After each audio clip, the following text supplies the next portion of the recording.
धर्म यात्रा चैनल में आप सबका स्वागत है। नमस्कार। आज हमारा टॉपिक है विशेष रूप से शनि के बारे में कि शनि किन किन राशि वालों के लिए जो है वो विशेष फलदायक है, विशेष फल दे रहा है। चूँकि हमारे मन मस्तिष्क में, हमारे दिमाग में इस प्रकार का जो है वो हम लोग हो गए हैं, पूर्वाग्रह कहते हैं इसको, कि पूर्वाग्रह से हम लोग ग्रसित हैं कि शनि जो है वो विशेष फल नहीं देता है, शनि हमेशा खराब फल ही देता है। शनि आ जाने से जो है वो शनि के दिन जो है वो बहुत प्रभावित रहते हैं और उस कुंडली में सोचते रहते हैं कि अगर शनि आ गया तो बहुत ख़राब हो गया हमारे लिए। तो ये जो है हमारे दिमाग में जो ये साइकोलॉजिकल जो मामला बैठ गया है, इसको निकालने के लिए हम ये स्पेशली बना रहे हैं कि किन किन राशि वालों के लिए, किन किन लग्न वालों के लिए शनि बढ़िया फल देता है।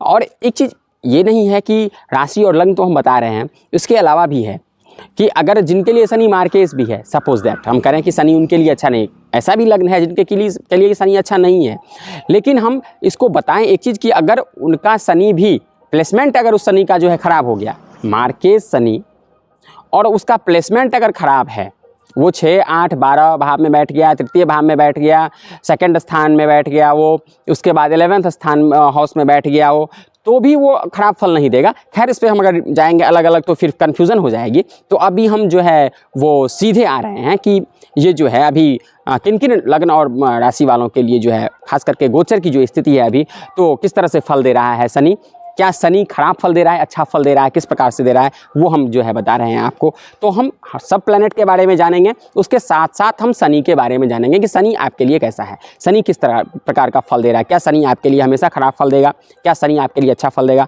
कि नहीं देगा, ये चीज़ हम देखते हैं कि शनि के लिए क्या है और हम करते हैं। तो तुला लग्न है, यहाँ पर तुला लग्न वालों के लिए हम विशेष तौर पर जो है ये हम बता रहे हैं कि गोचर में जो स्थिति है शनि की तुला लग्न वालों के लिए, अगर हम देखें कि किस प्रकार से 2023 और 2023 नहीं बल्कि 2025, चूँकि शनि की जो गति है वो ऑर्बिट में अगर हम देखें तो जो हमारे नवग्रह में सबसे धीमी चलने वाला जो प्लैनेट है, एक रोटेशन में 2.5 साल लगता है उसको, शनि को। तो शनि बहुत मंद गति का ग्रह है, इसको कहा गया है कि मंद गति का ग्रह है ये शनि।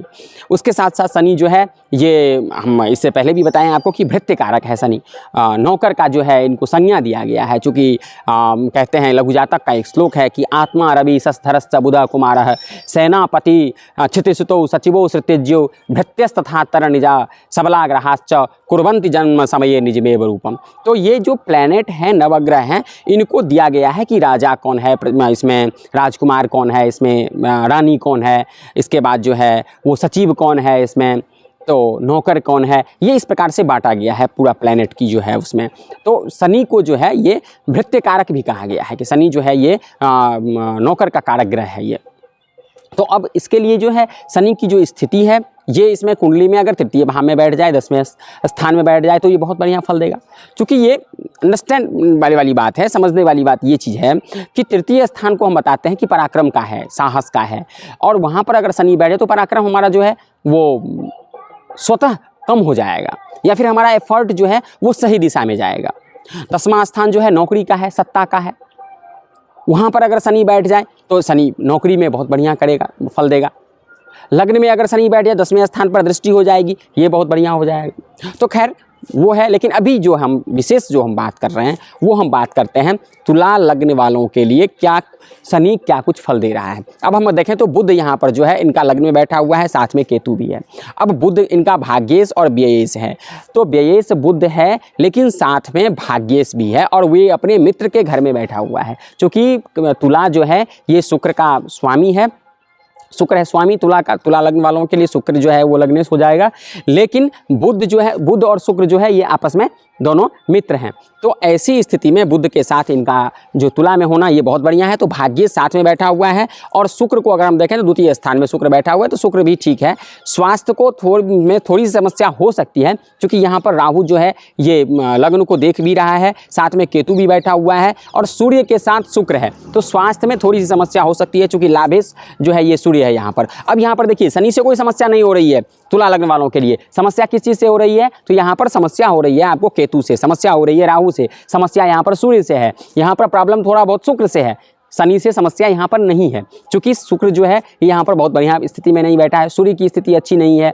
तो ऐसे में यहाँ पर स्थिति देख रहे हैं कि हम जो है वो आप अब देखें कि शनि किस प्रकार से चमत्कार करेगा इस कुंडली में। यही हम दिखाने के लिए ये वीडियो बना रहे हैं आप लोगों को कि शनि का क्या प्रभाव है। अब देखिए, चंद्रमा का 12th हाउस में बैठना ये बहुत बढ़िया नहीं है, क्योंकि चंद्रमा 12th हाउस में बैठ जाने से आदमी का मन जो है ये एकाग्र नहीं हो पाता है, हम अपने दिमाग को कंसंट्रेट नहीं कर पाते हैं, हम किसी भी तरह दिमाग को लगा ही नहीं पाते हैं।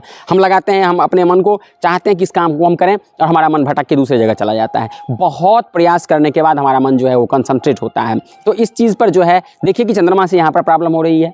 अब शनि के बारे में हमारा मुख्य फोकस जो है वो शनि के ऊपर में है। तो शनि किस प्रकार से फल दे रहा है यहाँ पर, हम तृतीय भाव का स्वामी जो है और षष्ठेश जो है बृहस्पति बैठा हुआ है छठे भाव में। एक हिसाब से अगर हम देखें तो एक पक्ष अगर हम देखें तो यहाँ पर बृहस्पति बहुत बढ़िया है, इसलिए कि चूंकि यहाँ पर तृतीयेश और षष्ठेश बृहस्पति तुला लग्न वालों के लिए मार्केश हो जाता है, तो मार्केश का छठे भाव में होना बहुत बढ़िया है। लेकिन बृहस्पति जब भी कभी छठे भाव में बैठ जाता है तो विद्या बुद्धि, खास करके बुद्धि संबंधित जो चीज़ है उसमें थोड़ी सी कमी हो जाता है। मार्केश होने के बाद भी बृहस्पति का स्थिति अच्छा होना बहुत बढ़िया हो जाता है, वो होना चाहिए, क्योंकि अगर केंद्र या त्रिकोण में मार्केश होने के बाद भी बृहस्पति होता है तो उसकी विद्या बुद्धि जो है वो बहुत बढ़िया होता है। सोचने की कैपेसिटी उसमें जो है ये हम कहें कि नैतिकता जो है ये बढ़िया हो जाता है। जनरली अगर 6, 8, 12 भाव में बृहस्पति बैठ जाए तो नैतिकता में थोड़ी सी कमी हो जाती है। तो यहाँ पर देखें कि बृहस्पति भी छठे भाव में बैठा हुआ है, तो यहाँ पर समस्या बृहस्पति से है, शनि से समस्या नहीं है। लेकिन अब यहाँ पर हम देखें तो मंगल यहाँ पर बैठा हुआ है अष्टम भाव में। अष्टम भाव का मंगल ये बहुत बढ़िया है, क्योंकि सप्तमेश और ये द्वितीयेश है, तो मंगल अष्टम भाव में आयु आरोग्य ये बहुत बढ़िया करता है। तो मंगल का अष्टम भाव में होना ये बहुत बढ़िया है।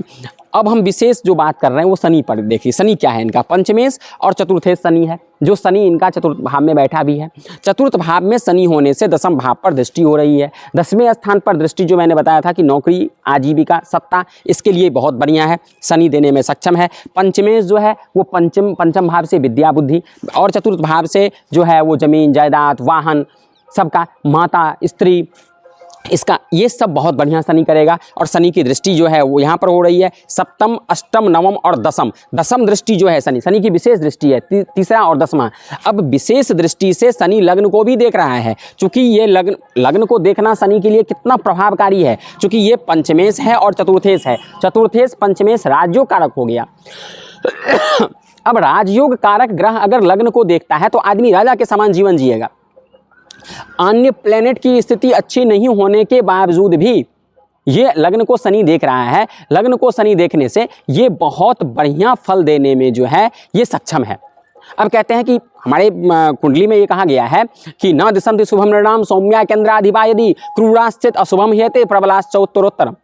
उत्तरोत्तर प्रबल की बात की गई है कि अगर लग्न स्वस्थ है तो ठीक है, अगर लग्न स्वस्थ नहीं है, लग्न से यानी अगर शरीर स्वस्थ नहीं है तो क्या करेगा आदमी, तो पंचम भाव स्वस्थ ठीक होना चाहिए। अगर पंचम भाव से ठीक होगा तो स्वास्थ्य, अगर थोड़ा बहुत समस्या अगर होगा भी, अगर वो काम करने में नहीं है तो विद्या बुद्धि अगर उसके पास बहुत बढ़िया है, टैलेंटेड है आदमी, तो वो काम दूसरे से करवा सकता है। तो शास्त्रकार ने फिर से कहा कि अगर स्वास्थ्य भी ठीक नहीं है, विद्या बुद्धि भी ठीक नहीं है, फिर क्या करेगा। तो उन्होंने कहा कि भाग्यम फलति सर्वत्र न च विद्या न पौरुषम। अगर उसके बाद पंचम भाव भी नहीं ठीक है, लग्न भी नहीं ठीक है, तो भाग्य स्थान अगर ठीक हो गया तो सब ठीक हो जाएगा, भाग्य से खा लेगा वो। तो ये चीज़ है, ये दूसरे पक्ष में है, इस बात पर हम दूसरे दिन करेंगे कि भाग्य की क्या प्रबलता है। लेकिन यहाँ पर शनि जो है इसकी तीसरी दृष्टि शनि छठे भाव को देख रहा है, शत्रु को कम करेगा, रोग को कम करेगा, कंपेटिटर को खत्म करेगा, ये बहुत बढ़िया है। 10वें स्थान पर दृष्टि सत्ता, आजीविका, नौकरी के लिए बहुत बढ़िया करेगा। उसके बाद लग्न पर दृष्टि जो राजयोग बना रहा है, चूंकि भाग्येश और चतुर्थेश पंचमेश का संबंध हो गया इस बुध और शनि का, बुध शनि से राजयोग। तो हर एक प्लेनेट की स्थिति अच्छी नहीं होने के बावजूद भी तुला लग्न वालों के लिए शनि का बहुत बढ़िया प्रभाव है, शनि बहुत बढ़िया फल देगा। और ये दिमाग से बिल्कुल आप निकाल दें कि शनि का अच्छा फल नहीं होगा, शनि हमारे लिए खराब है, शनि आपके लिए बहुत बढ़िया है, शनि आपके लिए बहुत बढ़िया फल देगा। ये चीज़ है, तो इस बात को आप दिमाग में रखें। शनि के दिन आप शनिवार के दिन किसी भी काम को कर सकते हैं, ये आपके लिए बहुत बढ़िया है। और बहुत बढ़िया नौकरी मिलेगी अगर आप नौकरी के लिए प्रयास कर रहे हैं, तो ये बहुत बढ़िया है आपके लिए। शनिवार के लिए अगर आपको हो सके तो आप पूजा पाठ जो है ये चीज़ करें और बढ़िया रहेगा आपके लिए, अगर हम देखें कंक्लूजन के तौर पर। बहुत बहुत धन्यवाद।